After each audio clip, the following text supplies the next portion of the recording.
Google AI Studio versus Vertex AI. Which AI platform is better? So let's do a comparison between Google AI Studio versus Vertex AI.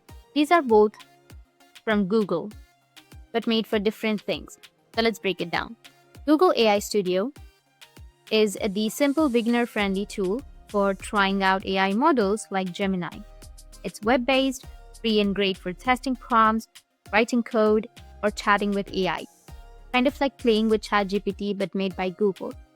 It's no setup needed, and it's easy to use. The other one is Vertex AI.